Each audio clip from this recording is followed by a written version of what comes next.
ছুটতে শুরু করেছে ভোটের ট্রেন। যে ট্রেনে গণহত্যার দায় কার্যক্রম নিষিদ্ধ আওয়ামী লীগ ও তার সঙ্গী 14 দল ছাড়া বাকি সব রাজনৈতিক দল ওঠার প্রস্তুতি নিচ্ছে। ভোটের ট্রেনকে আনন্দমুখর ও সবার জন্য সমান সুযোগ সুবিধা নিশ্চিত করতে সর্বোচ্চ চেষ্টা করছে ট্রেনের চালক অন্তর্বর্তী সরকার। তবে ট্রেনের যাত্রীরা একের পর এক আবদার করেই চলেছে কর্তৃপক্ষের কাছে। মাঝে মধ্যে সুযোগ পাওয়া না পাওয়া নিয়ে বিবাদেও জড়াচ্ছে যাত্রীরা শুনে বসা রাজনৈতিক দলগুলো। এখন দেখার বিষয় কতটা ঝামেলা মুক্তভাবে শেষ পর্যন্ত গন্তব্যে পৌঁছাতে পারে নির্বাচনের ট্রেন। দর্শক, আগামী জাতীয় নির্বাচনের ট্রেন নিয়ে আমাদের আজকের এখন প্রকাশ। আমরা আলোচনার নাম দিয়েছি ভোটের প্ল্যাটফর্ম। আর নিয়ে আলোচনা করতে আমাদের সাথে আছেন বাংলাদেশ জাতীয়তাবাদী দল বিএনপি চেয়ারপারসনের উপদেষ্টা ও সাবেক সংসদ সদস্য হারুনুর রশিদ, আছেন বাংলাদেশ জামায়াত ইসলামীর ঢাকা মহানগরী উত্তরের সেক্রেটারি ডক্টর রেজাউল করিম, এবং আরও আছেন রাজনৈতিক বিশ্লেষক ডক্টর জাহিদুর রহমান। আপনাদের সবাইকে স্বাগত। দর্শকের পুরো আয়োজন আপনাদের সাথে থাকবো আমি মাহমুদ রাকিব। আমরা একটু শুরুতেই হারুন ভাই আপনার কাছে যেতে চাই। কিছুক্ষণ আগের খবর, আগামীকাল বেলা 12টার দিকে উপদেষ্টা পরিষদের সদস্যদের উপস্থিতিতে সরকারের কাছে যে জুলাই সনদের যে বাস্তবায়নের উপায় সম্পর্কিত সুপারিশ সেটি হস্তান্তর করবে জাতীয় ঐকমত্য কমিশন। সেখানে আমরা দেখেছি ইতিমধ্যেই বিএনপি একটি দাবি যুক্ত করেছে, ইতিমধ্যে সেটি নিয়ে নির্বাচন কমিশনে তারা গিয়েছেন। তারা আগামীকালকে আইন মন্ত্রণালয়ে যাওয়ার কথা রয়েছে। আরপিওতে যে বলা হয়েছে যে নির্বাচনী প্রতীক, সেখানে বলা হয়েছে যে জোটভুক্ত হলেও বা জোটবদ্ধ নির্বাচন করলেও যে যে দলের তার সেই প্রতীক নিয়ে নির্বাচন করতে হবে। বিএনপি সেটি চায় না। এটি যখন এটি নিয়ে আলোচনা তখন আবার কালকে জমা দিচ্ছে। জি, ধন্যবাদ আজকের আমাদের এখন টিভির এই আলোচনায় আমাকে সম্পৃক্ত করা এবং এখানে আজকে উপস্থিত সম্মানিত আলোচকবৃন্দ এবং টেলিভিশনের দেশ বিদেশের সকল দর্শকদেরকে অভিনন্দন, শুভেচ্ছা।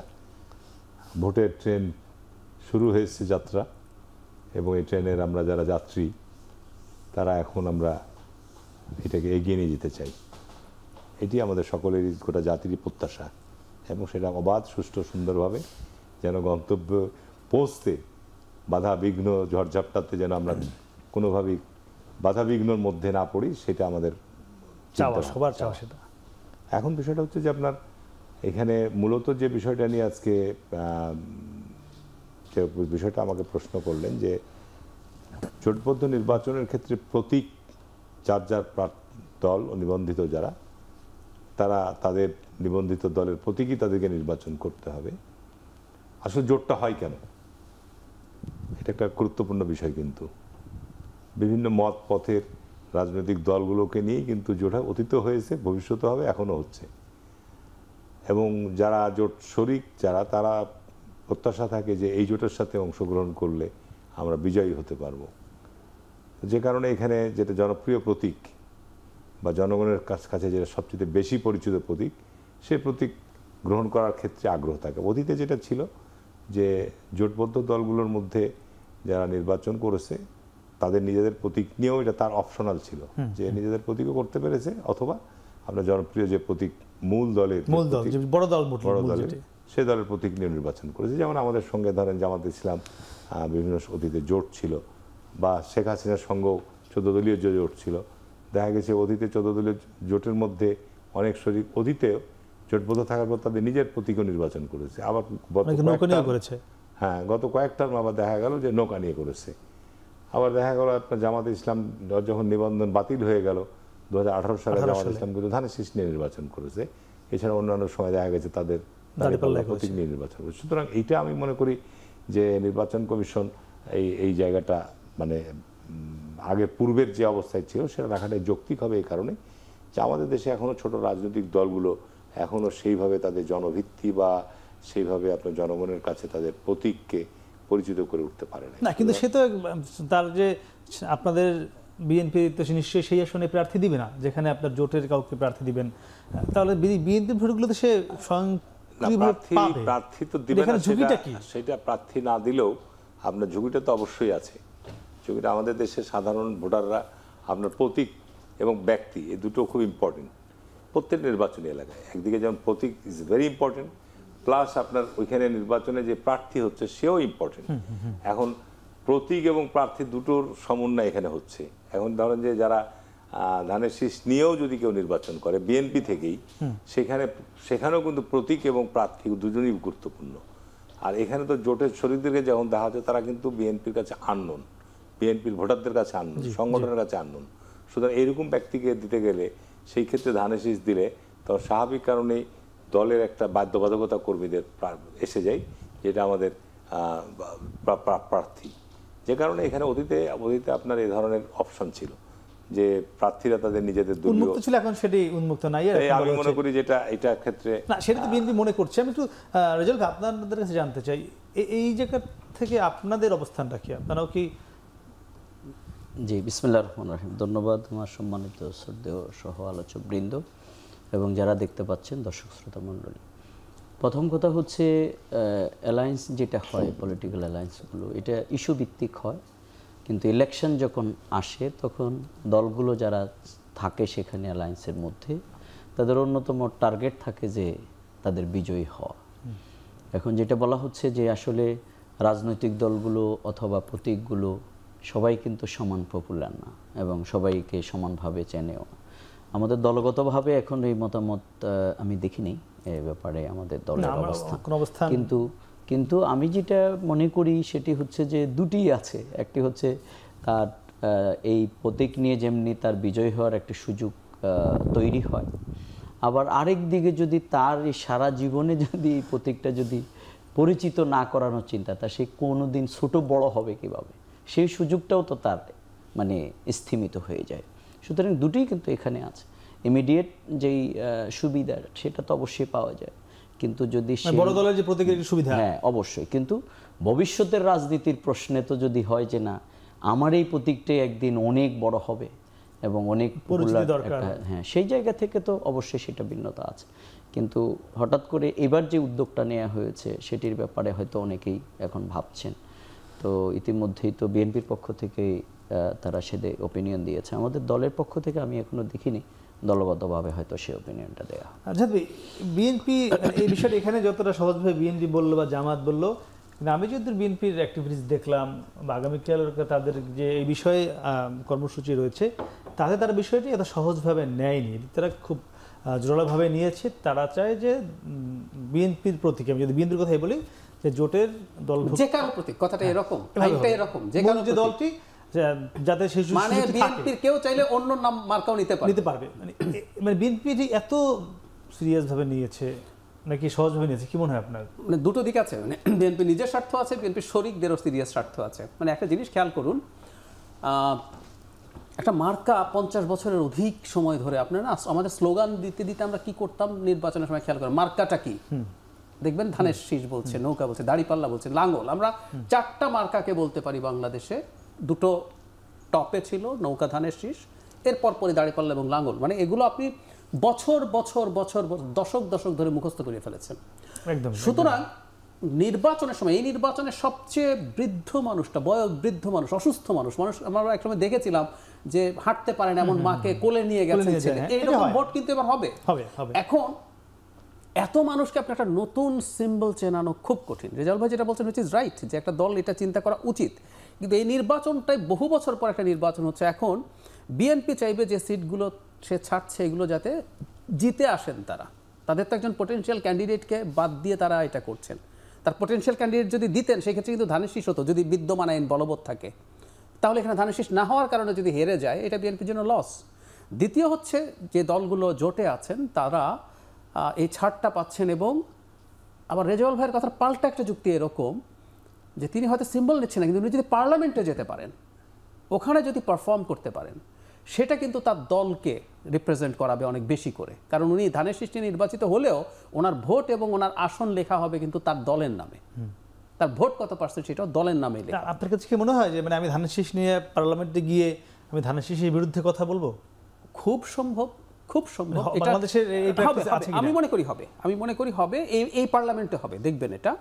আমি শুধু এটা বলছি না, খালি জোটের কথা বলছি না, যারা ধানের শীষ মানে বিএনপির যারা আছেন, কারণ আমরা আর্টিকেল 70 নিয়ে দীর্ঘদিন কথা বলেছি। ইভেন আর্টিকেল 70 থাকার আগের অবস্থায় থাকলেও পার্লামেন্টে দলের সমালোচনা করা যায়, একটু দর্শকদের উদ্দেশ্যে বলি, সংসদ সদস্য তো দুরকম, মানে এখানে হারুন ভাই আছেন, সরকারি সদস্য আর বেসরকারি সদস্য, মানে যারা সরকারের অংশ এবং মন্ত্রী তারা সরকারের সমালোচনা করতে পারেন না। এর বাইরে সরকারি দলেরও যত সদস্য আছেন তারা সবাই সরকারকে সমানে সমালোচনা করতে পারে, করে কিনা করে কিনা। কিন্তু আমি বলছি এবার আপনি নিশ্চিত থাকুন এই মানে অন্য জোটের যারা আছে তারা তো বটেই, আপনি লিখে রাখেন বিএনপিরও বহু সদস্যকে আমরা পাবো। যেমন হারুন ভাই এমপি হলে, হারুন ভাই কি ওনার দল যদি ক্ষমতায় যায় ওনার দলের সমালোচনা করবেন? আমি বিশ্বাস করি করবেন, কারণ উনি আগে পার্লামেন্টে যা করেছেন আমি মনে করি ওনার দলের বিরুদ্ধে সমালোচনা করবেন। সমালোচনা মানে এই না যে উনি দলকে পুরো ডিনাউন্স। এখানে আপনার কাছে কি মনে হয়, মানে কোনটা ঠিক, এই যে প্রতীকের বেশি যে যেটা আমরা আলোচনা করছি কোনটা উচিত? আমি মনে করি এটা যেহেতু মানে দুদিকে যুক্তি আছে, কিন্তু যেহেতু এটার ব্যাপারে মানে অনেক দলেরই, এটা শুধু বিএনপি এবং তার সাথে অ্যালাইন দলের কথা বলছি না, ধরলাম জামায়াত ইসলাম একটা জোট করছে, ওর সাথে অনেকগুলো দল আছে, ওরা কিন্তু চাইবে দাঁড়িপাল্লায় নির্বাচন চাইবে। সুতরাং এটা কমন একটা চাওয়াই আমি মনে করি। সেই জন্য আমরা আগে যে নিয়মটা ছিল যে কোনো প্রতীকে নির্বাচন করা যাবে সেটা হয় ভালো হবে। আপনি এই নির্বাচন সংস্কার কমিশনের সদস্য ছিলেন, আপনারাই কিন্তু এই এটা ছিল পরামর্শটা দিয়েছেন যে যার যার প্রতীক সেইটাতে ভোট হোক, জোটভুক্ত হলো, তাহলে সেখানে আপনারা এটি কেন দিলেন?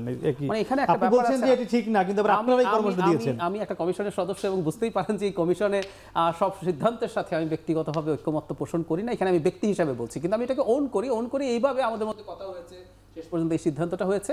সেই ক্ষেত্রে কিন্তু এটা একটা যুক্তি তো বটেই যে আমরা এতগুলো দলকে যখন নিবন্ধন দিচ্ছি, নির্বাচন কমিশন যখন নিবন্ধন দিচ্ছে, সেই নিবন্ধনের সিম্বল দিচ্ছে, তাহলে তারা জোট করুক। এবং অন্যান্য জায়গায় চর্চা কিন্তু এরকমই, জোট করবেন কিন্তু আপনি আপনার নিজের সিম্বলে করবেন। ওখানে যদি মানে ধানের শীষের সাথে জোট হয়, ধানের শীষ থাকবে না এবং ধানের শীষ অফিসিয়ালি জানাবে উনিই আমাদের ক্যান্ডিডেট। জোটের যুক্তি ছিল সেটা, কারণ নির্বাচন কমিশন মানে দলকে নিবন্ধন দেয়, দলকে সিম্বল দেয় এই কারণে যে সে নিজে নির্বাচন করবে, সেই কারণে এই যুক্তিটাকে প্রাধান্য দিয়ে এটা করা হয়েছে।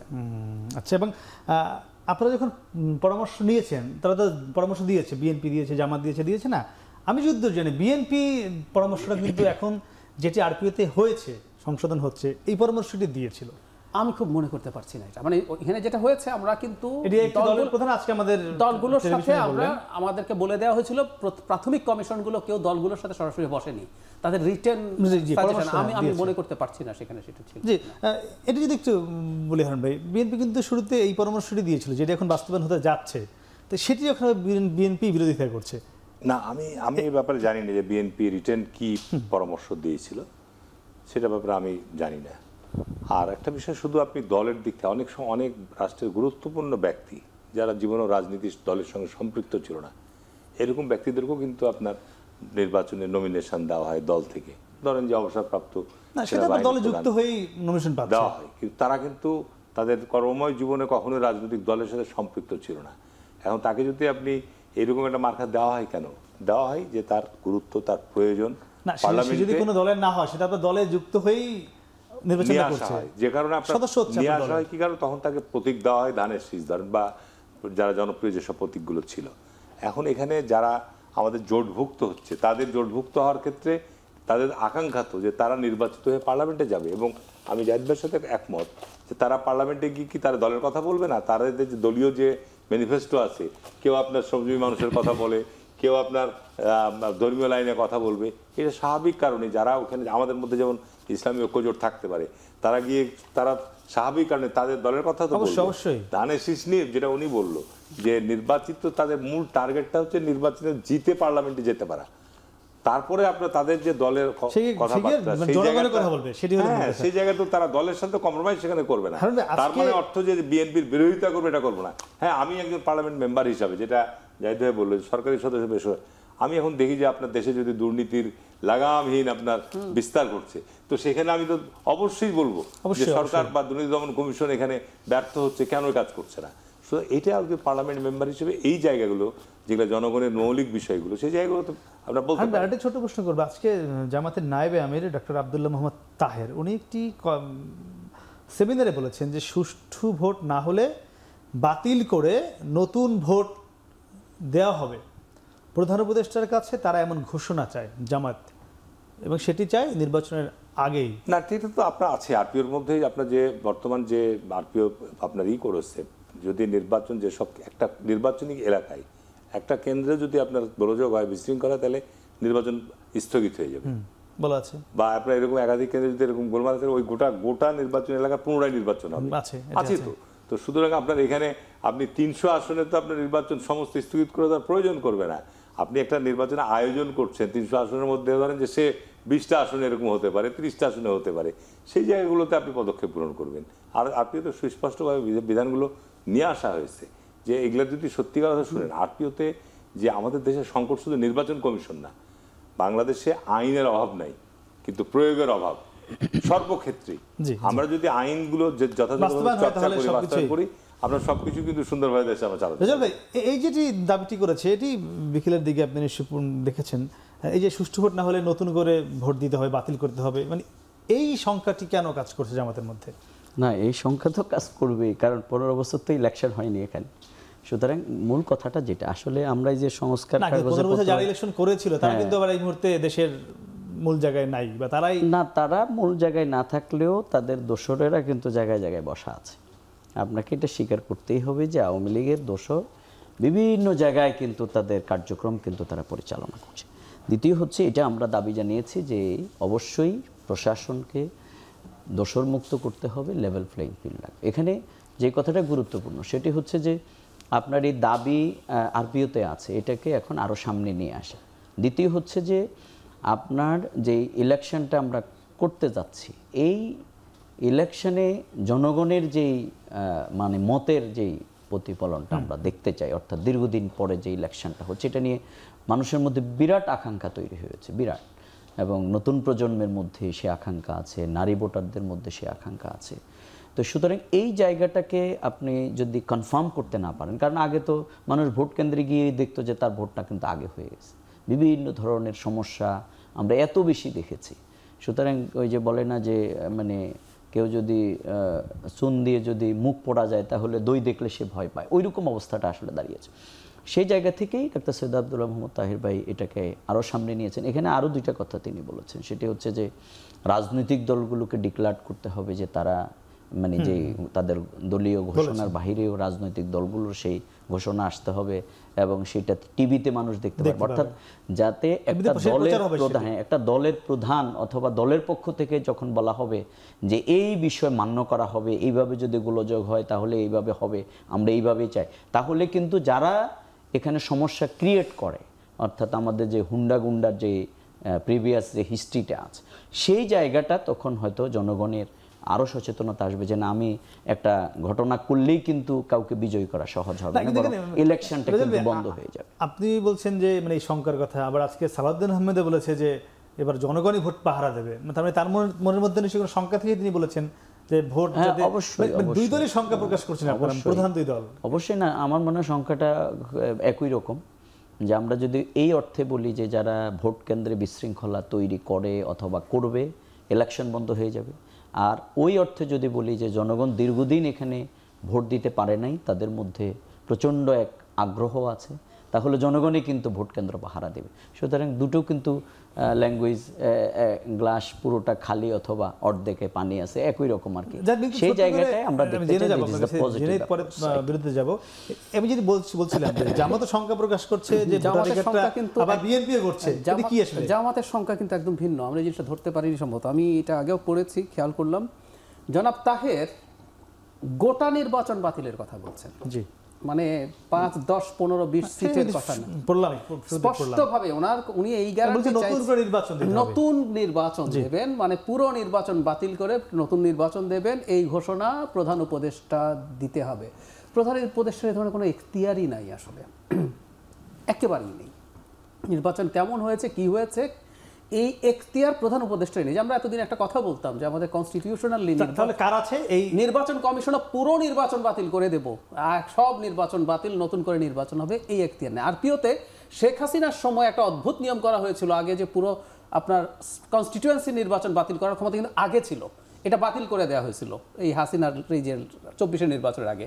আমরা আমাদের এখান থেকে এটা আবার প্রপোজ করেছি, এটা এখন আবার রিইনস্টেটেড হচ্ছে। অনেকগুলো সিট করতে পারেন, মানে ধরুন যদি 50টা সিটের প্রবলেম মানে 50টা করবেন, কিন্তু গোটা নির্বাচন বাতিল হয়ে গেছে, নতুন করে নির্বাচন, এই ক্ষমতা নির্বাচন কমিশন ক্ষমতা আসতে পারে কিনা এখন তো অনেক কিছুই নতুন আমার কাছে না মানে এটা এইভাবে এটা অবাস্তব হবে। আচ্ছা, এই দুই দলই সংখ্যা কিন্তু করছে, সংখ্যা হচ্ছে এগুলো এগুলো এগুলো করছে নাকি বলার জন্য বলা কোনটা? না, বলার জন্য বলা না, এই মুহূর্তে দলগুলো পরস্পরকে এবং প্রত্যেকে সরকারকে চাপে রাখতে চায়। খেয়াল করবেন ওই যে উপদেষ্টা নিরপেক্ষ না তালিকা বিএনপি দিয়েছে, জামাত দিয়েছে, এনসিপি দিয়েছে। তো এই পাল্টাপাল্টিগুলো প্রত্যেকের উপর এবং সরকারের উপরে চাপ রাখতে চায়, যাতে অন্তত কেউ এটা চায় না যে সরকার তার পক্ষ হয়ে কাজ করুক, সবাই এটা চায় যে সরকার নিউট্রালি যাতে নির্বাচন, সেটাই সবাই চাচ্ছে আর কি। হারুন, একটু আপনার কাছে যেতে চাই, তারেক রহমানের ফেরার একটি সম্ভাব্য সময় ঘনিয়ে এসছে। ধারণা করা হচ্ছে তিনি হয়তো নভেম্বরের শেষের দিকেই হয়তো বাংলাদেশে আসবেন, তেমন একটি সেই আশাটা কি তফসিল ঘোষণার আগে নাকি পরে? না, আপনি একজন বিএনপির নিশ্চিতভাবেই বড় সড় নেতা, অনেক খবর রাখেন, এটি মানুষও জানতে চায়, এবং সেটি আসলে আপনি কি এমন কোনো প্রত্যাশা করেন কিনা যে পুরো বিএনপির মধ্যে একটা আমূল পরিবর্তন হয়ে যাবে? আমি সে উত্তর জানবো হারুন ভাই। দর্শক, তার আগে নিচ্ছি ছোট্ট একটি বিরতি, ফিরছি একটু পরে, সঙ্গেই থাকুন। আমরা ছিলাম হারুন ভাই, আপনার কাছে জানতে চাইছিলাম তারেক রহমান আসলে বিএনপির একটা মানে বিশাল পরিবর্তন বা আমূল পরিবর্তন হয়ে যাবে কিনা ঢাকা থেকে প্রান্তিক পর্যায় পর্যন্ত, এমন প্রত্যাশা করেন? তারেক রহমান তো দলের আপনাদের এখন প্রধান কর্তা একরকম বলা যায়, যদি উনি অ্যাক্টিং চেয়ারম্যান, কিন্তু অ্যাকচুয়ালি উনি চেয়ারম্যানেরই দায়িত্ব পালন করছে। সুতরাং উনি সুদূর প্রবাস থেকে দায়িত্বটা পালন করছে। যখন দেশে আসবে স্বাভাবিক কারণে তার একটা পরিবর্তন দলের মধ্যেও আসবে এবং আপনার দলের নেতাকর্মীদের মধ্যে একটা উচ্ছ্বাস উদ্দীপনা আসবেই, এটি স্বাভাবিক। বলা হচ্ছে ঢাকা শহরে ইতিহাসে সর্ববৃহৎ একটা জমায়েত হবে, এটা তো স্বাভাবিক। আপনি 71-এর কথাই যদি চিন্তা করেন যে 71-এ যখন শেখ মুজিব পাকিস্তান থেকে দেশে আসলো, রেসকোর্স ময়দানে যে সমাবেশটা হয়েছিল, এটা তো ওই সময়ের আলোকে যদি আপনি হিসাব করেন, তখন তো এত কমিউনিকেশন ছিল না, এত গাড়ি ঘোড়া ছিল না, এত লঞ্চ ট্রাক ছিল না, নিঃসন্দেহে তখন একটা ঐতিহাসিক সমাবেশ হয়েছে। আবার 7ই নভেম্বর জিয়াউর রহমান যখন আপনার পরিবর্তন আসলো, তখনও জিয়া রহমানের সময় উনি সারা দেশ যখন সফর করেছে, যেখানে গিয়েছে সেখানে উপচোপড়া মানুষের ভিড় হয়েছে। হ্যাঁ, এটা স্বাভাবিক। তো সুতরাং এই যে একটা পরিবর্তন এসছে, এবং নিঃসন্দেহে বিএনপি একটা বর্তমানে বৃহত্তম রাজনৈতিক দল, তার প্রধান আসছে দেশে, সারা দেশ থেকে মানুষ ছুটে আসবে, সারা দেশ থেকে যে যার মতো নিজস্ব উদ্যোগে, কোনো দল থেকে কাউকে আপনি এটার জন্য ব্যবস্থাপনা করা লাগবে না, ঘোষণা হলেই সারা দেশ থেকে আপনার আলাদা করে আনার জন্য কোনো আয়োজন করা লাগবে না, স্বতঃস্ফূর্ত ভাবেই আপনার সারা দেশ থেকে লোক, অতীতে যত সমাবেশ হয়েছে বিএনপির আনুষ্ঠানিকভাবে ঘোষণা দিয়ে, আপনার শুধু জানতে পারলে সারা দেশে সেদিন ঢাকা শহরে সত্যিকার অর্থে একটা বিরাট গণবিস্ফোরণের মতো অবস্থা হবে আপনার। দ্বিতীয়ত কথা যেটা আপনি বললেন, যে আমার চেয়ে এটা আপনি ভালো জানেন যে তারেক রহমান কখন আসছে। আমাদের সালাউদ্দিন আহমেদ উনি বলেছেন যে নভেম্বরে ওনার আসার সম্ভাবনা, কিন্তু এইটার ব্যাপারে গণমাধ্যমই আমার মনে হয় আমার চেয়ে ভালো তথ্য দিতে পারবে। আমাদের কাছে এই ব্যাপারে এখনো পর্যন্ত কোনো ক্লিয়ার ডিক্লারেশন নাই যে এত তারিখে কোনো সিদ্ধান্ত আছে না। এটার ব্যাপারে আসবে, শর্ট টাইমে সে আসবে, এখন নভেম্বরও আসতে পারে, ডিসেম্বরে তো তফসিল ঘোষণা হবে।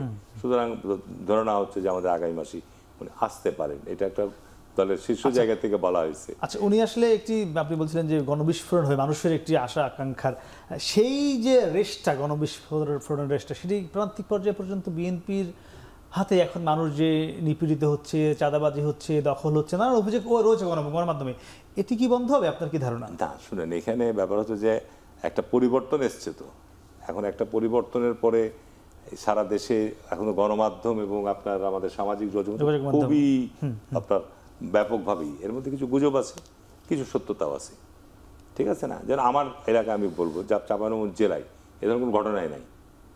এখন গণমাধ্যমে আমাদের পার্শ্ববর্তী ভাইয়ের কথা যদি আমি বলি, যে এগুলো যদি আমরা বলছি না, এখন ওখানে জামাতে ইসলাম ধরেন অনেক শিক্ষা প্রতিষ্ঠান দখল করে নিয়েছে, কিন্তু আমার জায়গা থেকে আমি কিন্তু কখনোই কথা মিডিয়াতে কখনোই জায়গা থেকে না, একটাও নেয়নি। কিন্তু আমি আপনাকে দায়িত্ব নিয়ে বলছি, এখন দায়িত্বশীল ব্যক্তিরা সাবেক এমপি, তারপর সাবেক মেয়র, তারা বর্তমান বিভিন্ন প্রতিষ্ঠান দখল করে নিয়েছে, ঠিক আছে না? এবং আওয়ামী লীগের সঙ্গে দখল হয়েছে।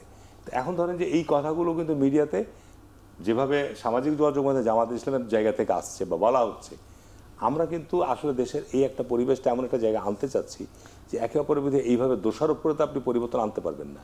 যারা এই অপরাধগুলো করছে বা যারা এই দখলগুলো করছে, তারা নিঃসন্দেহে অপরাধ করছে।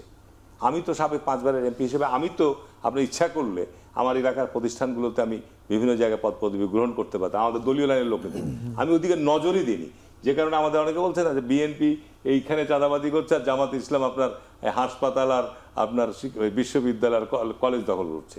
বাস্তব বাস্তব জামাত স্মার্টার জামাত স্মার্টার। আমার নির্বাচনে এরকম ঘটনা আছে।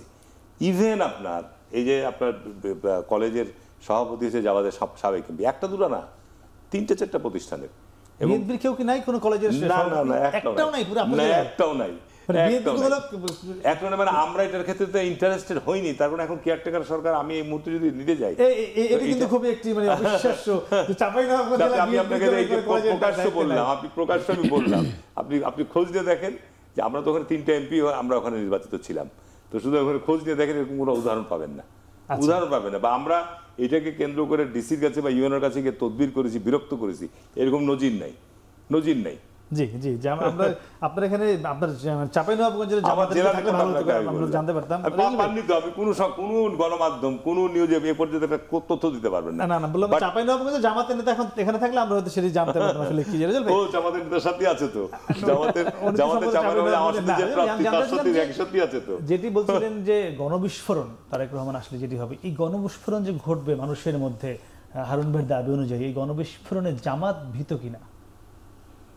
ধন্যবাদ। আমরা গণবিস্ফোরণ থেকেও শুনতে চাই যে ব্যাপক পরিবর্তন, আমরা শুনতে চাই যে কোনো দল অথবা মানুষ, যেই দলে হোক হোয়াটএভার, তার কর্তৃক মানুষ নিপীড়িত হবেন। আসলে হয় কি, লিডারশিপের মূল জায়গাটা যেটি, সেটি হচ্ছে তার জনশক্তিকে তার আদর্শের আলোকে মোটিভেটেড করা এবং তার দলকে কন্ট্রোল করে তার রুলস অফ রেগুলেশন, তার এইম অ্যান্ড অবজেক্টের জায়গায় তাকে নিয়ে যাওয়া। এটা হচ্ছে লিডারশিপের মূল জায়গা। আমি তারেক রহমান সাহেব আসতেছে, অবশ্যই আমরা এটাকে ওয়েলকাম জানাই, এবং সাথে সাথে আমি আর একটু পেছনে গিয়ে বলবো, আমার মনে হয় উনি এই অভ্যুত্থানের পরে সাথে সাথে আসলে আরও বেশি দলের জন্য হয়তো ভালো হতো।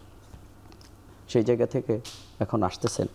আমি বরাবরই একটা কথা বলি, এবং জাহিদ ভাইয়ের সাথে অনেক টকশোতে বলছি, যে কাগজে কলমে অনেক কিছু লিখে অথবা নীতি লিখে আসলে কিন্তু কাজ হবে না।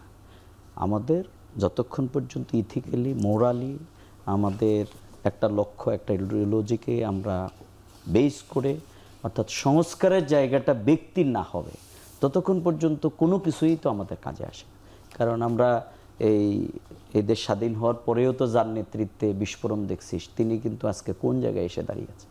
সুতরাং আমরা দেখতে চাই যে একটা ব্যাপক আমূল পরিবর্তনের জায়গা। আমার বিশ্বাস উনি সেই পরিকল্পনা নিয়ে হয়তো আসছেন এবং আমরা সেটা দেখতে পাবো।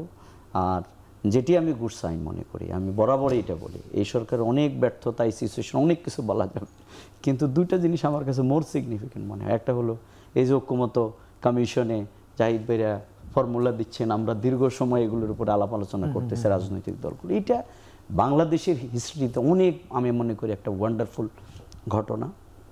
সবাই আলোচনা করছে, মত দ্বিমত থাকছে, কিন্তু আবার একটা জায়গায় আসছে এবং সেগুলোকে আবার প্রত্যেকে তার মত নিয়ে যাচ্ছে, এটা ভালো। দ্বিমত থেকে সরে আসছে, আবার দ্বিমত থেকে সরে আসছে। আর দ্বিতীয় হচ্ছে শিক্ষা প্রতিষ্ঠানগুলো কোনো দিনেই, একটা ছোটোখাটো কলেজেও আমরা দেখতাম যে ইলেকশন করতে গেলে রক্তারক্তি মারামারি, কিন্তু এতগুলো ইলেকশন কিন্তু হয়ে গেল, সব দল ছিল, ব্যাপক উত্তেজনা ছিল, কিন্তু আমরা দেখেছি হয়েছে। সুতরাং এই যে একটা নতুন নির্বাচিত কে হয়েছে, কোথায় কি হয়েছে, কে ঐক্যমতে হেরে গেছে, কারটা বেশি নেওয়া হয়েছে, আমি এটাতে যাচ্ছি। আমি মনে করছি এটা ইজ একটা গুড এনভায়রনমেন্ট। সো বাংলাদেশের রাজনীতিতে আসলে আজকেও আলোচনা করেছি, আমরা একটা গুণগত পরিবর্তন আমরা প্রত্যাশা করি। এবং আজকে তাহের ভাই আরেকটা কথা বলেছেন এখানে, যে বাংলাদেশ জামাত ইসলামের পক্ষ থেকে আগামী দিনে যেই দলে ক্ষমতায় আসবে আমরা তাকে ফুলের মালা দিয়ে বরণ করব বলেছেন, এটা কিন্তু তিনি বলেছেন। আমি মনে করি এইটাই আমরা বিজয় কিভাবে উদযাপন করব, এর থেকে বরং পরাজয়টা যদি হয়ে যায়, এটাকে কিভাবে বিশ্লেষণ করে যারা বিজয়ী হয়েছে, কেন হয়েছে, মানুষ কেন তাকে রিসিভ করছে, সেটাকে আমরা ওন করার মতো একটা আপনারা সেই সিচুয়েশনটা আমরা দেখতে চাই। আমরা যেটি গত 15 বছর দেখেছিলাম, হ্যাঁ, মানে সকল প্রশাসন বলি, শিক্ষা প্রতিষ্ঠান বলি, গণমাধ্যম বলি, সবাই একমুখী ছিল। হয়তো রাষ্ট্র চায় না বা সরকারও তো চায় না, কিন্তু সবাই অটোমেটিক সেই আওয়ামী লীগমুখী ছিল। তারেক রহমান আসবার পরে এই সংখ্যাটি করেন কিনা, যে আবার সবাই কি তারেক রহমানমুখী স্বয়ংক্রিয়ভাবে হয়ে যাবে কিনা? আপনার কাছে তেমন, সেটি প্রশাসন হতে পারে, সেটি সকল দল হতে পারে, সেটি সুশীল সমাজ হতে পারে, গণমাধ্যম হতে পারে, এই সংখ্যাটি কাজ করে কিনা? আমি মনে করি না, কারণ হচ্ছে ওয়াইড স্প্রেড পারসেপশন আছে বিএনপি জিতবে, কিন্তু যত সময় যাচ্ছে নানান রকম ইফস অ্যান্ড বাটস আছে। মানে আমি সাধারণ মানুষের কথা বলছি, আমার নিজস্ব একটা অ্যানালিসিস আছে, কিন্তু জামায়াতে ইসলামী পার্টি হিসাবে খারাপ করছে না, এবং বিশেষ করে সংসদগুলো, ছাত্র সংসদ নির্বাচনকে আমি খুব গুরুত্ব দিই না, কিন্তু অনেকে আবার গুরুত্ব দেন। মানে জাতীয় নির্বাচনের সাথে গুরুত্ব আছে, কিন্তু আমি বলছি জাতীয় নির্বাচনকে প্রভাবিত করবে বলে অনেকে মনে করেন। সো একটা গুরুত্বপূর্ণ ইন্ডিকেটর হচ্ছে 4টা ছাত্র সংসদ নির্বাচনে তারা ভালো করলেন। বিভিন্ন জরিপ আসছে, এই জরিপ নিয়েও আমার দ্বিমত আছে, কিন্তু জরিপ আসছে তো, যেখানে দেখা যায় বিএনপির সাথে জামাত কিন্তু নেক এন্ড নেক অবস্থায় চলে আসছে। একটু মানে বিশ্ববিদ্যালয়ের জরিপগুলো কিন্তু আবার বেশিরভাগই সত্য প্রমাণিত হয়েছিল, আমরা দেখেছি। সেটা হতে পারে, কিন্তু আমাদের ন্যাশনাল ক্ষেত্রে আবার দ্বিমত আছে, কারণ আমি দেখলাম ভারতে গত নির্বাচনের সময় যত জরিপ হয়েছে ভয়ঙ্করভাবে সব ফেল করেছে। ওরা ডেমোক্রেটিক কান্ট্রি, এমনকি ওদের এক্সিট আমেরিকাতে হয়েছিল, আমেরিকায় খুব আকাশ পাতাল না। ভারতে মানে ধরুন ইন্ডিয়া জোট, যেটা কংগ্রেসের নেতৃত্বাধীন, তারা 234 সিটস পেয়েছে। আমি এমন জরিপও দেখছি 91 সিট পাবে, একটা গুরুত্বপূর্ণ প্রতিষ্ঠান জরিপ করে বলছে। তো যাই হোক, সেটা আরেক আলোচনা। সো এইরকম নানান রকম তথ্য যেহেতু আছে, এবং জামাত বিশেষ করে সোশ্যাল মিডিয়াতে যথেষ্ট ভাইব্রেন্ট, এই জন্য আমি বলছি যারা ওই জায়গাগুলোতে আছেন তারা খুব বেশি যে ওইরকম করবেন তা না। নাম্বার 2, যেটা জরুরি, শেখ হাসিনার দিকে মানে বড় জয় পেলে প্রবলেম নাই, প্রবলেম হচ্ছে আপনি স্বৈরাচারী হয়ে যান এবং আপনি একমাত্র হয়ে যান। সবাই তখন শেখ হাসিনার দিকে গেছে, কারণ শেখ হাসিনা তো 41 পর্যন্ত থাকতেছেন, এরপর উনি বেঁচে থাকতেন কিনা সন্দেহ, তারপর তার সন্তানরা হয়তো আরও থাকবেন, তখন আর কোনো উপায় নেই। সো বিএনপি যত বড় দল হিসেবেই আসুক না কেন, বিএনপি যদি গণতান্ত্রিকভাবে থাকতে থাকে, তাহলে একেবারে অন্ধভাবে বিএনপির হয়ে আমি সব করব, এই কাজ আসলে আর কেউ করবে না, শিওর। কারণ এই নির্বাচনই তো শেষ নির্বাচন না, যে এই দিন না, আরও দিন আছে। হতে পারে পরবর্তী নির্বাচনের সময় জামাত আরও, এবার জামাত চ্যালেঞ্জ বিএনপিকে করতে পারছে বলে আমি মনে করি না, কিন্তু হতে পারে তো পরের নির্বাচনটা জামাত রিয়াল চ্যালেঞ্জ তৈরি করছে। সুতরাং আপনি এখন একেবারে কিবলা পাল্টে পুরোপুরি বিএনপির দিকে হয়ে গিয়ে যেটা করবেন, ওই মাসুল তো দেবে না। এই চেকস অ্যান্ড ব্যালেন্সটা থাকার কারণেই যাদের কথা বলছেন তারা তো আসলে প্রজাতন্ত্রের কর্মচারী। আমরা সরকারি কর্মচারী বলি, কর্মকর্তা বলি, শুধু কথা হচ্ছে তারা না, অন্যরাও কিন্তু শুধু প্রজাতন্ত্র না, অন্যান্য ক্ষেত্রেও, কিন্তু মূল জায়গাটা ওটা, কারণ হচ্ছে ওটাই আসলে এই পাওয়ার ডিনামিক্সটাকে কন্ট্রোল করে। তারা আসলে এইরকম করবেন বলে আমি মনে করি। আচ্ছা, এদের সঙ্গে আরেকটু বিষয় জানতে চাই। আজকে এনসিপির সদস্য আক্তার, উনি একটি কথা বলেছেন যে ক্ষমতা হস্তান্তরটা যে হবে নির্বাচনের পর, সেটি শান্তিপূর্ণ হবে কিনা, এটা একটা বড় সংকট। মানে এই সংখ্যাটা কেন, নির্বাচনের পর ক্ষমতা হস্তান্তরটা কেন? আমি সংখ্যা খুব একটা দেখি না আসলে। প্রায় যেটা হচ্ছে, ধরুন আমরা চেষ্টা করি, যেমন এনসিপির তো নির্বাচন নিয়েও অনেকগুলো আনসার্টেনিটি তৈরি হয়েছে। আমরা একটা কথা মনে রাখতে হবে, এখানে দুজন পলিটিশিয়ান আছে, আমি এককালে পলিটিক্স করেছি, সো আমি মিলিয়ে বলছি, পলিটিশিয়ানদের সব কথা আক্ষরিকভাবে ধরতে হবে না। এটা আমার দেশ বলে বলছি না, এটা সারা পৃথিবীতে পলিটিক্সের রেটরিক থাকে। যেমন আমি আমার একটা ব্যক্তিগত কথা বলি, জামায়াত নিয়ে রেজাউল ভাই আছেন, এই যে লোয়ার হাউসে পিআর বলছেন, আমি নিশ্চিত মোটামুটি যে জামায়াত ইসলামী নিজেও জানেন, বা এটাই এই নির্বাচনে হইতে হবে এটা তারা মনে করছেন না। তারা এটা দিয়ে চাপ দিয়ে, ধরুন ঠিক আছে বিএনপি তুমি অন্তত আপার হাউসটা মেনে নাও, হ্যাঁ ধরুন এরকম একটা ইচ্ছা হতে পারে, আমি এভাবে রিড করতে চাই। ঠিক একইভাবে আক্তারদের কিন্তু প্রবলেম আছে, তারা জুলাই সনদ সিগনেচার নিয়ে একরকম ছিটকে পড়েছেন বলা যায়, তারা একা হয়ে গেছেন। এখন যেসব দাবি দাওয়া তারা দিচ্ছেন, এগুলো যদি জেনুইনলি মিন করে থাকেন, এগুলো মেনেও আসলে সম্ভব না। কারণ গণভোটে তারা যে নোট অফ ডিসেন্ট সব বাদ দিয়ে, মানে সব ধারা থাকবে কিন্তু কারণ নোট অফ ডিসেন্ট থাকবে না, এই গণভোট আসলে এই গণভোট হতে দেবে না অনেকেই, আমি এটা বলতে পারি। তো এটা তো গেল, তাদের প্রতীক নিয়ে জটিলতা আছে। ফলে তারা চাইছেন সরকারের উপরে, জনগণের উপরে চাপ তৈরি করা, যে হ্যাঁ নির্বাচনই হবে, উল্টাপাল্টা হবে। সো এই কারণে একটু ছোট্ট করে জেনে আমি বিরোধী যাবো, সেটা হলো যে জাহেদ বলছিলেন যে এই নির্বাচনে জামায়াত বিএনপির জন্য চ্যালেঞ্জ না এখনো পর্যন্ত। ধন্যবাদ। আপনারা তো জানতাম, সেটা তো সময় বলে দেবে যে চ্যালেঞ্জ কি চ্যালেঞ্জ না। যেমন শিক্ষা প্রতিষ্ঠানগুলোতে এর আগে যখন বিএনপি ক্ষমতায় আসছে, তখন এর আগে কিন্তু শিক্ষা প্রতিষ্ঠানের ছাত্রদলের বিজয়টাকে বলা হতো যে না একটা অবস্থান তৈরি করবে, কিন্তু আমরা যখন বিজয়ী হলাম তখন বলছেন যে না এটা কোনো প্রভাব পড়বে না। আমি এর কোনোটাকেই বিশ্লেষণে নিতে চাই না, আমরা বরং বাস্তবতাকে দেখতে চাই। একটা ফ্রি ফেয়ার ক্রেডিবল ইলেকশন হওয়ার পরে জনগণ যেটা দেখবে করবে সেটাকে আমরা মেনে নিতে চাই, এবং এই বিপ্লব পরবর্তী বাংলাদেশে এই মানসিকতাটাই আমি মনে করি এটা প্রশংসা। যদি পরবর্তী নির্বাচনেও জামায়াত বিএনপিকে চ্যালেঞ্জ করতে পারে সত্যিকার অর্থে, এটা জামাতের জন্য একটা বিরাট অর্জন হবে, মানে পরেরটাও। হ্যাঁ, জাহিদ ভাই এর পরেরটাতে দিচ্ছেন না। আমরা মনে করি এবারেই দেশের জনগণের মধ্যে যেই আকাঙ্ক্ষা তৈরি হয়েছে, অর্থাৎ দেশের মানুষ দুটো জিনিস থেকে আসলে বাঁচতে চায়, একটি হচ্ছে দুর্নীতি এবং দুঃশাসন। আমরা এই দুটোকেই মূল ধরেছি। আমরা মনে করি যে বাংলাদেশ যদি আমাদের রাজনীতি দুর্নীতিমুক্ত করা যায়, দেশকে দুর্নীতিমুক্ত আমরা করার যে স্লোগানটা আমরা তুলেছি, এটা দেশের মানুষ আসলেই সিরিয়াসলি চায়। এবং দুঃশাসনের জাতাকলেই 54 বছরে বাংলাদেশ জনগণ কিন্তু আজকে খুবই বিপদগ্রস্ত, এবং যে মানে অর্থাৎ পাওয়ার পলিটিক্স যেটাকে আমরা বলি, এটার জাতাকলে মানুষ পিষ্ট। এই জায়গা থেকে মানুষের মুক্তির জন্য হয়তোবা বাংলাদেশ জামাত ইসলামীকে এদেশের মানুষ বেছে নিতে পারে। হারুন ভাইয়ের একটা কথা, যেহেতু বুলবুল ভাই তো আর এখানে নেই, ওনার এলাকার কথা বলছেন সব শিক্ষা প্রতিষ্ঠান জামাত দখল করছে, তা আমি চাঁপাইনবাবগঞ্জের খবর জানি, কিন্তু আমার এলাকায় লক্ষ্মীপুরের সকল শিক্ষা প্রতিষ্ঠান বিএনপি দখলে। একটা মাদ্রাসার সভাপতি আমাকে করেছে, সেই জায়গায় গিয়ে বিএনপি বিক্ষোভ করে প্রিন্সিপালকে লাঞ্ছিত করে তারপরে আমি নাকি রাজাকার এই জাতীয় বক্তব্য দিয়ে আমার 1980 সালে জন্ম, পরবর্তীতে তারা ক্ষমা টমা চেয়ে লোকালি সেটাকে মিনিমাইজ করছে। আমি বলছি যে এই যে কাজগুলো হচ্ছে আর কি, এক এক জায়গায় হয়তো প্রেক্ষাপটটা এক এক রকম। এই যে জামাত বিএনপির চ্যালেঞ্জ হতে পেরেছে কিনা, চাঁপাইনবাবগঞ্জের কি অবস্থা? না, এখানে চাঁপাইনবাবগঞ্জের অবস্থা তো আপনাকে শুধু বলে লাভ নাই। আমি বলবো যে জামাতের প্রায় বয়স মনে হয় 85 বছর নাকি, জন্মলগ্ন থেকে বর্তমান বাংলাদেশের প্রেক্ষাপটে যে ফুরফুরে মেজাজে আছে, এইটা 85 বছরে কখনোই ছিল। আপনি বলছেন কখনোই ছিল না। এখন ব্যাপার হচ্ছে যে আগামীতে জাতীয় নির্বাচন আসছে, এই জাতীয় এখন বিশ্ববিদ্যালয়ের নির্বাচনগুলোতে জামাত ভালো করেছে, কিন্তু এটা নিয়ে অনেক বিতর্ক আছে। কারণ এখানে আমাদের ছাত্র সংগঠনের কোনো কর্মকাণ্ডই ছিল না গত 15 বছর, আমাদের সেখানে কোনো একরকম কোনো শাখাই ছিল না বলা যায়।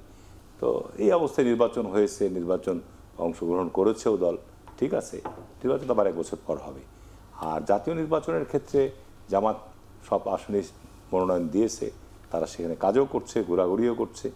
এখানে একটা সবচেয়ে উল্লেখযোগ্য দিক যে জামাতের ভোট পার্সেন্টেজ কত, এটা আমরা বিগত সব নির্বাচনগুলোতে কিন্তু আমরা জানি, যে সব নির্বাচনে জামাত অংশগ্রহণ করছে পার্সেন্টেজ আমরা জানি, সারা দেশে জামাতের কত পার্সেন্ট ভোট।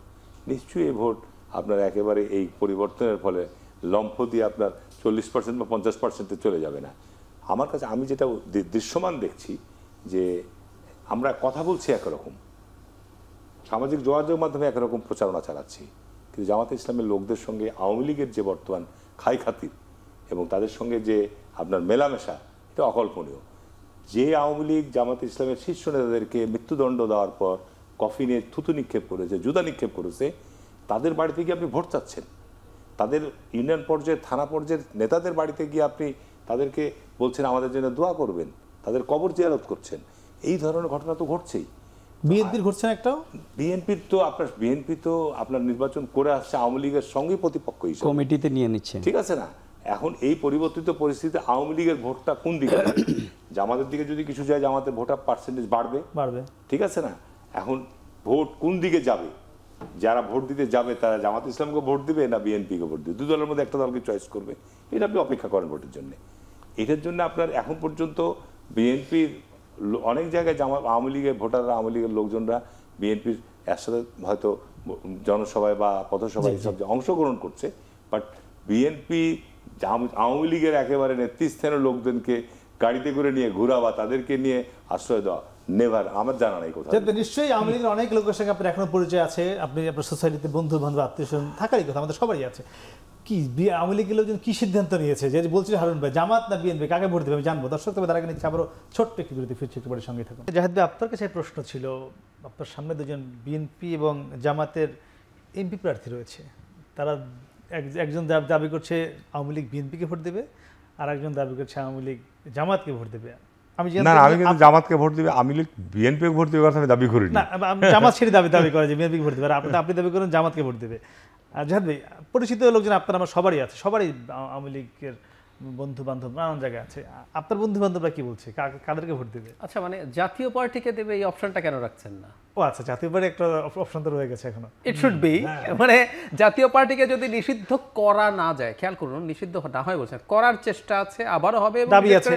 জামায়াত ইসলামী খুব কঠোরভাবে এটা দাবি জানিয়েছিলেন, যদি তারা নিষিদ্ধ না হন, তারা যদি পার্টিসিপেট করেন এবং আওয়ামী লীগ যদি তার যেই খুবই গুরুত্বপূর্ণ সমর্থনের জায়গাগুলোতে লাঙ্গল মার্কায় তাদের প্রার্থী বলতে তাদেরকে বোঝাচ্ছি যারা দলের কমিটিতে ছিলেন না কিন্তু আওয়ামী লীগ করেন জানে, এরকম মানুষজন যদি দাঁড়িয়ে যান, স্বতন্ত্র না দাঁড়িয়ে এভাবে যদি দাঁড়ান, তাহলে তো বিরাট একটা পার্সেন্টেজের ভোট জাতীয় পার্টিতে যেতে পারে। এই কারণে আসলে জামাত চায় জাতীয় পার্টি না থাকুক, আমার ধারণা আর কি। যাই হোক, বিএনপি কি চায় জাতীয় পার্টি থাকুক? এটা তো প্রশ্ন, জাতীয় পার্টিকে নিষিদ্ধ করা হবে কি হবে না এই বিষয়টার ক্ষেত্রে বিএনপি বিচারিক প্রক্রিয়ার কথা বলছে যে আপনার এই প্রক্রিয়া দিয়ে আমরা নিষিদ্ধ করার পক্ষে না, সেটার ব্যাপারে বলেছি। কিন্তু বিএনপি সম্ভবত স্টেটমেন্ট দিয়েছে জাতীয় পার্টির বিরুদ্ধে। না, ওইভাবে দেয়নি, ওনারা বলেছেন কোন দলকে এক্সিকিউটিভ অর্ডারে, যেমন আওয়ামী লীগও শেষ পর্যন্ত নির্বাচনে পার্টিসিপেট করতে পারছে না কিন্তু এক্সিকিউটিভ অর্ডারে, খেয়াল করুন, তার বিচার হবে আইসিটিতে, বিচারের প্রক্রিয়া শুরু হচ্ছে, এটা শেষ হতে হতে আগামী নির্বাচন পার হয়ে অনেক দূর চলে যাবে, তো আপনি ওর কর্মকাণ্ড নিষিদ্ধ করেছেন এক্সিকিউটিভ অর্ডার। খুব মজার একটা তথ্য দেই, আমরা কিন্তু জামায়াতে ইসলামীকে 2 বা 3 অগস্ট শেখ হাসিনা জামায়াত এবং শিবিরকে নিষিদ্ধ করেছিল, আমরা তীব্র প্রতিবাদ করেছি এক্সিকিউটিভ অর্ডার দিয়ে, মানে ঘটনাচক্রে আওয়ামী লীগও কিন্তু নির্বাচনে পার্টিসিপেট করছে না এক্সিকিউটিভ অর্ডারে। যাই হোক, আমার কাছে মনে হয় জাতীয় পার্টি থাকা জামায়াতের জন্য প্রবলেম্যাটিক, বিএনপির জন্য না, এটা আজকে সুযোগ নেই। তো যেটা বলছিলাম, যদি জাতীয় পার্টি ওই ফর্মে আসে তাহলে খুব সম্ভাবনা আছে প্রচুর ভোট ওই দিকে যাবে। আওয়ামী লীগের সবাই জাতীয় পার্টি কি দেবে? আর যদি জাতীয় পার্টি মানে লাঙ্গলকে, মানে জাতীয় পার্টি মানে সবাই জাতীয় পার্টি না, ধরুন গোপালগঞ্জে লাঙ্গল নিয়ে দাঁড়িয়ে গেলেন আওয়ামী লীগের লোকজন, মানে লাঙ্গলকে ভোট দেবে, লাঙ্গলকে আপনি পাশে রেখে এরপরে একটু বলেন। আচ্ছা, এটাকে যদি সরিয়ে রাখি, যদি তারা না থাকে, তাহলে আমার কাছে মনে হয়, এটা আমার ধারণা, ব্যক্তিগতভাবে অনেকে অনেক কথা বলেন, যেমন কাউকে আমি ভোট দেবো না শুনছি, আর কাউকে ভোট দিতে পারবো না, আওয়ামী লীগকেও, ইভেন আওয়ামী লীগ থাকলে ফেয়ার নির্বাচন হলে আওয়ামী লীগকে ভোট দেবো না এমন আওয়ামী লীগার আছে, আমি চিনি। আচ্ছা আচ্ছা, নাম্বার 2, এই 2 দলের মধ্যে কাউকে দেবো না আছে, ভোটই দেবো না, দুটোই আছে বিএনপিকে। বিশেষ করে আমার পরিচিতদের মধ্যে একটা বিরাট একটা অংশ আছে আওয়ামী লীগ সমর্থন করতো, তারা মানে লিবারেল, তারা সেকুলার, তারা আসলে জামাতকে ভোট দেবেন না। কিন্তু আমি একটা অন্য জিনিস ধারণা করি, যদি জাতীয় পার্টিও না থাকে, খুব সম্ভাবনা আছে আওয়ামী লীগ কেন্দ্রীয়ভাবে সিদ্ধান্ত নেবে জামায়াতকে ভোট দেওয়ার জন্য। হ্যাঁ, আচ্ছা, এর ফলে যেটা হবে, মানে আমি শব্দ উচ্চারণ করছি, হ্যাঁ, কেন্দ্রীয়ভাবে সিদ্ধান্ত নেবে। এটা সময় থাকলে আমি বলতে পারবো, আপনি তারেক রহমানের যদি সর্বশেষ সাক্ষাৎকারটা দেখেন, he was very tough on Awami League, এবং আওয়ামী লীগের ব্যাপারে আসলে আওয়ামী লীগের বিচারের প্রশ্নে টাফ বলতে আমি এটা বোঝাচ্ছি না তাদেরকে গায়ের জোরে কিছু করবে, কিন্তু জামায়াতে ইসলামীকে যদি সিটে বড় করে ফেলা যায়, বিএনপি তুলনামূলকভাবে দুর্বল থাকবে, 1। 2 হচ্ছে বাংলাদেশের ধর্মীয় রাজনীতি যত বেশি ফ্লারিশ করবে, এটা শেখ হাসিনা এবং ভারতের ন্যারেটিভকে সাপোর্ট করবে। আচ্ছা, ওনারা যতই এখন চেষ্টা করুক না কেন, তাদের পরবর্তী অ্যাকশন নিতে সুবিধা হবে না। হ্যাঁ, এই যে বাংলাদেশে, এবং রেজাউল ভাইরা এখন খুবই ওয়েলফেয়ারের কথা বলছেন, কিন্তু একই সাথে ওনারা তো একটা ইসলামিক দল, এটা ফ্যাক্ট, তার জোটে অনেকে আছে এবং তাদেরও অনেকে ব্যক্তিগতভাবে বাংলাদেশে শরিয়া আইন কায়েমের কথা বলছে। আমার দেখলাম তারা সম্ভবত খুলনাতে একটি সনাতনী ধর্ম কর্মসূচি দিয়েছে। দ্যাটস ফাইন, আমি যেটা বলছি জামায়াতে ইসলামী গুরুত্বপূর্ণ নেতারা আবার শরিয়া আইন কায়েম করার কথা বলছেন, ফলে এগুলো যখন দাঁড়াবে বাংলাদেশে মারাত্মক রকম প্রোপাগান্ডাও হবে। যেখানে যাদের বলছিল যে তারেক রহমান আওয়ামী লীগের ব্যাপারে খুবই হার্ড, এই জন্য আওয়ামী লীগ বিএনপি, এক সেকেন্ড একটু যোগ করি, শুধু তারেক রহমানের কথা বলছি না, এই মুহূর্তেও আওয়ামী লীগের অনেকের উপরে অন্যায় মামলা হচ্ছে, মামলা বাণিজ্য হচ্ছে, বিএনপির অনেকে করছেও, কিন্তু মামলাগুলো মূল করছে কারা? বিএনপি করছে। সুতরাং আওয়ামী লীগ তার ইনস্ট্যান্ট, আমার প্রশ্ন ছিল বিএনপি অনেক হার্ড আওয়ামী লীগের বিষয়ে, জামাত কি সফট? ধন্যবাদ। না, হার্ড এবং সফটের ইস্যু না, আমাদের শীর্ষ 11 জন নেতৃবৃন্দকে আওয়ামী লীগ হত্যা করেছে, অন্য দল বলুক কাকে করেছে, সুতরাং এটা না। আমি বলছি পলিটিক্যাল পার্টি হিসাবে সব দলের লোকের আমরা নির্যাতিত হয়েছে, কিন্তু আমাদের শীর্ষ নেতৃবৃন্দকে তারা একটা বিচারিক পদ্ধতি তার হত্যা করেছে। সুতরাং এখানে আমাদের বিশ্ববিদ্যালয়গুলোতে ছাত্র শিবির উপরে কি নির্যাতন হয়েছে, সারা দেশে কি হয়েছে, সুতরাং এটা না। আমরা মনে করি যারা অপরাধী, আসলে আমাদের এই বিপ্লব পরবর্তী, অভ্যুত্থান পরবর্তী কালোকে কালো, সাদাকে সাদা বলার জায়গায় যদি না আসে, কে কার ভোটের পাবে এটা না হয়ে, বরং যারা অপরাধী আমরা তাদের ভোটের জন্য লালায়িত না হয়ে বরং তাদের বিচারের জন্যই আমরা সোচ্চার, এবং আমরা মনে করি যারা অপরাধ করেছে অবশ্যই তাদের বিচার হতে হবে। এখন সে আমাকে ভোট দিল না দিল এটা তো আমার কিছু আসে যায়। আর এরপরে যারা বিভিন্ন পর্যায়ে আছে, তারা কি করবে সেটা তো তাদের দল ডিসাইড করবে। আমরা আওয়ামী লীগের ব্যাপারে বসে কিভাবে ডিসাইড করতে পারি যে অমুককে দেবে তমুককে, এটা হয়তো এক ধরনের রাজনীতি। বরং আমরা মনে করি নতুন বাংলাদেশের যেই সূচনাটা হয়েছে, যে আজকে আমরা নতুন করে যে সিনারিওটা সেখানে আপনারা আওয়ামী লীগকে প্রশ্রয় দিচ্ছেন, হারুন ভাই আমি একটা সেকেন্ড একটা জিনিস বলি, আমি আপনার দাবি করছিলাম। এক্ষেত্রে কে কাকে, কেন হারুন ভাইরা তো বলে ছাত্রলীগ ভোট দিয়ে ইউনিভার্সিটিতে আমাদেরকে নির্বাচিত করেছে, তাহলে এত ছাত্রলীগ কোত্থেকে আসছে? আর তাহলে সাধারণ ছাত্রলীগ কেউ কি হারুন ভাইরা ছাত্রলীগ মনে করে কিনা, এই প্রশ্নগুলো আসলে অনেক ডিবেটেবল। আমি এই ক্ষেত্রে আমাদের বক্তব্য খুবই পরিষ্কার, আমরা মনে করি আমরা এখানে যে বিরাট আওয়ামী লীগ যে কর্মকাণ্ড করেছে এগুলো আসলে কোনো রাজনৈতিক কর্মকাণ্ড। এখন তারা রাজনৈতিক দল বললেও সেটা দুর্ভাগ্যজনক হবে। তারা ফ্যাসিবাদী যে কর্মকাণ্ড করেছে, হিটলার মুসলিনের কায়দায় যে কাজগুলো করেছে, গুমখুন। সুতরাং আমরা মনে করি না যে এখন আওয়ামী লীগকে নিয়ে আলোচনার ইস্যুটা। হারুন ভাই যাওয়ার আগে আপনাদেরকে একটা দায়িত্ব দিতে চাই। আপনারা একটা ইনভেস্টিগেটিভ রিপোর্ট করেন, এই পর্যন্ত আওয়ামী লীগের বিরুদ্ধে দেশে বিভিন্ন জায়গায় যত মামলা হয়েছে তার কত পার্সেন্ট মামলার বাদী জামায়াতে ইসলামীর সদস্যরা? তাহলে আমার মনে হয় এটা আমরাও একটু দেখতে চাই, আমরা সাধারণ জনগণ হিসেবে। আমাদের মিডিয়ার দায়িত্ব আছে। 28 অক্টোবর নিয়ে হয়তো কথা বলা যেত, সেই মামলাটি 28 অক্টোবরের মামলা আমরা দাবি জানিয়েছি যেটা যেন দৃশ্যমান হয়ে যে লগি বৈঠার তাণ্ডব চালিয়ে শেখ হাসিনা যে নির্দেশ দিয়েছে, এবং এটা থেকেই ফ্যাসিবাদের প্রথম উত্থান 2006 সালের 28 অক্টোবর। আমরা আজকে শহীদদেরকেও শ্রদ্ধা করি, এবং সেই মামলায় যারা মামলাগুলো রাজনৈতিকভাবে তারা বাতিল করে দিয়েছে, অবশ্যই তাদের, আমি নিজে গুলিবিদ্ধ হয়েছিলাম, সুতরাং তাদের বিচার এই কাজগুলোর সাথে এই রাষ্ট্র করবে। আমরা শেষ করব, আমরা আগের নির্বাচনগুলোতে যেগুলো দেখিনি, আপনি নিশ্চয়ই ফেস করেছেন, জামাতের মহিলা কর্মীদেরকে আমরা আগে দেখিনি যারা মাঠে ভোট চাইতেন বা গণসংযোগ করতেন। এবার আমরা সেটাই দেখছি। ইতিমধ্যে জামাতের বিপুল সংখ্যক নারী সদস্যদের আমরা গ্রামে গঞ্জে ঢাকা সব জায়গায় দেখছি, তারা বিভিন্ন কর্মসূচিও দিচ্ছে। এর মধ্যে আজকে জামাতের আমির আবার বলেছেন যে যারা মায়েরা বলেছেন যে যারা মাত্র নতুন মা হয় তাদেরকে, তিনি বলেছেন যে 8 ঘন্টার জায়গায় 5 ঘন্টা যদি যারা ক্ষমতা আসতে পারে সেই ব্যবস্থা। সব নারীকে না ওটি ভুল, আমরা আমি স্পিচ শুনেছি, আমিও স্পিচ শুনেছি, একদম বলেছে 2 বছর উল্লেখ করে বলেছেন। আমি তো মানে এটি নিয়ে আপনারা শঙ্কিত কিনা? না, এটা কোনো সংকট। 91 থেকে তো আমি ওখানে জামাতের সাথে প্রতিদ্বন্দ্বিতা করছি প্রতি নির্বাচনী, এবং নারীরা আজকে নতুন নয়। জামাত যেখানে সংগঠন আছে এবং নারী সংগঠন আছে, তারা নির্বাচনের সময় তারা তাদের লিফলেট, তাদের প্রচারণা, তাদের সব কিছু নিয়ে তারা বাড়ি বাড়ি। এত কি দেখা যেত আগে? এখন তো স্বাভাবিক তাদের সংখ্যা বাড়ছে, বৃদ্ধি পাচ্ছে। আগে কিছুটা সীমাবদ্ধতা ছিল, তার কারণ এখানে এই বিষয়গুলো নিয়েই কিন্তু যেহেতু ইসলামিক দল হিসাবে আপনার তাদের যে দাবি দেওয়া, এই ক্ষেত্রে কিন্তু আজকে আলেম সমাজের মধ্যে এগুলো নিয়ে অনেক বিতর্ক আছে যে আপনার আল্লাহ রসুল এবং আল্লাহ সাহাবীরা মানে যে তরিকায় আপনার ইসলাম প্রচার করেছে তার মধ্যে এগুলো যায় না। একজন উদাহরণ দিতে পারবে না যে হযরত আয়েশা সিদ্দিকা রাদিয়াল্লাহু আনহা বা আপনার যে যারা ওই সময়ের সাহাবী, নারী সাহাবী, তারা এই ধরনের আপনার ইসলাম প্রচার কায়েমের জন্য, এই দিন প্রচারের জন্য এই ধরনের বাড়ি বাড়ি গিয়ে তারা কি ইসলাম প্রচার করছে না, দলের কাজ করছে, দলের কাজ করছে। এগুলো সেটি করতে পারে না একটু দল? না, এটা তো তারা রাজনৈতিকভাবে বলছে এটা আমরা ইসলামিক দল।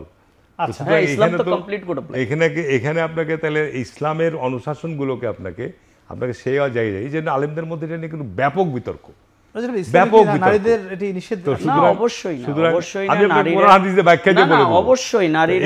নারীরা আল্লাহ রাসূলকে দ্বীন প্রতিষ্ঠার জন্য যুদ্ধের ময়দানে তারা পর্যন্ত গিয়ে ভিন্ন। আমি এভাবে আপনাকে পরিষ্কার অবশ্যই দ্বীন প্রতিষ্ঠায় নারীদের ঐতিহাসিক ভূমিকা ছিল। আমি আমাকে প্রশ্ন করছি, আল্লাহ রাসূল বলছে যে আমার দেখানো 10 সেকেন্ড হবে না, 30 সেকেন্ড দিবেন। আল্লাহ রাসূল বলছে যে আমার দেখানো পথের বাইরে যারা নতুন পথ অনুসরণ করে তারা আমার উম্মত নাও। সুতরাং আল্লাহ রসুল এবং আল্লাহ রসুলের সাহাবীরা আপনার যে পথ দেখিয়ে গেছে এর বাইরে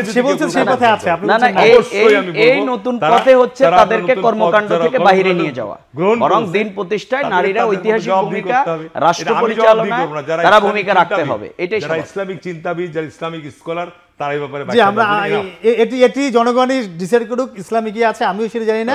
সেটা নিশ্চয়ই তারা কোরআন হাদিস পড়ে সিদ্ধান্ত নেবে। আপনাদের তিনজনকে অসংখ্য ধন্যবাদ। কথা বলছিলাম তিনজন অতিথির সঙ্গে, তারা কিন্তু সব একটি বিষয়ে এসে একমত হয়েছেন যে এই যে মত দ্বিমত, তর্ক বিতর্ক, এর সব একটি সুন্দর সমাধান শঙ্কামুক্ত বা কোনো সংঘাত মুক্তভাবে আগামী নির্বাচনে হোক, সে প্রত্যাশা আমরা করছি এবং সে প্রত্যাশা শেষ করছি। শুভরাত্রি।